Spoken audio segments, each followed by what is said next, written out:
Narsapur village. నేను ఇక్కడ వ్యక్తినే.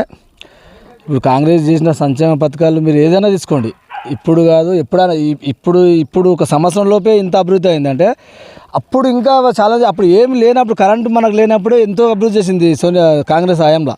నెహ్రూ, రాజీవ్ గాంధీ కానీ, ఇందిరమ్మ గాంధీ కానీ, ఎవరైనా సరే నీళ్ళు కూడా ప్యాసేజ్ కూడా వాళ్ళు తెచ్చినా ఉండే. మనం వీళ్ళు చేసినట్టు 10 ఏళ్ళలో ఏం లేదు. ఇంకోటి రాజకీయాల్లో ఈ పార్టీ ఆ పార్టీ అని లేదు, ఊర్లో ఎవ్రీథింగ్ ప్రతి ఒక్కరికి మనం న్యాయమే చేస్తాం.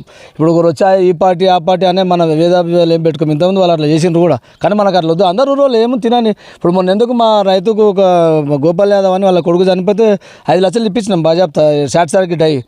పార్టీ గిట్ అని మేము చూసుకోము, ఎందుకు అవసరం లేదు. ఊర్లో వాడు మనోడే కదా, ఏముంది గవర్నమెంట్ చేయాలి, బీదలకు చేయాలి. మనం బీదల కోసం ఇప్పుడైనా కూడా అసలైన అరువులకే మేము ఇండ్లు కానీ, రేషన్ కార్డులు కానీ, ఎవ్రీథింగ్ ఏదైనా సరే గవర్నమెంట్కి వచ్చింది ఖచ్చితంగా వాళ్ళకే ఇస్తాం. గత బీఆర్ఎస్ ప్రభుత్వానికి చాలా తేడా ఉంది. మీరు చూసుకోండి, ఒక సంవత్సరమే కాలేదు అసలు పసిగుడి ప్రభుత్వం ఎన్నో సంక్షేమ పథకాలు చేసి. ఇంకోటి ఒక రేవంత్ రెడ్డి మన మహబూబ్నగర్ జిల్లా బిడ్డ కాబట్టి ఫస్ట్ దృష్టి మన మహబూబ్నగర్ జిల్లా మీదనే పెడతాడు ఒక ముఖ్యమంత్రి. అప్పుడు ఎప్పుడో 70 ఏళ్ళ కాలంలో ముఖ్యమంత్రి మన మహబూబ్నగర్ ముఖ్యమంత్రి బూరుగుల రామకృష్ణ.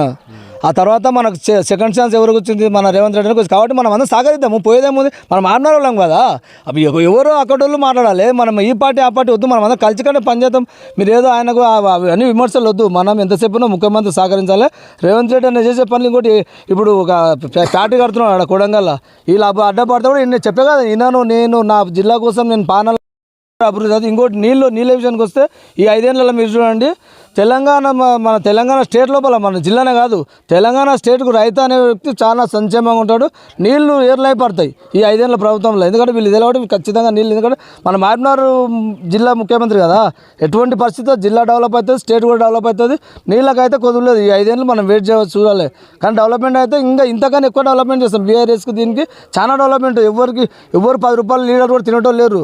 వాళ్ళ ఆయాంలో ఎవరు తిన్నారు, కానీ మనం తినే పరిస్థితి లేదు. డెవలపే చేస్తాం.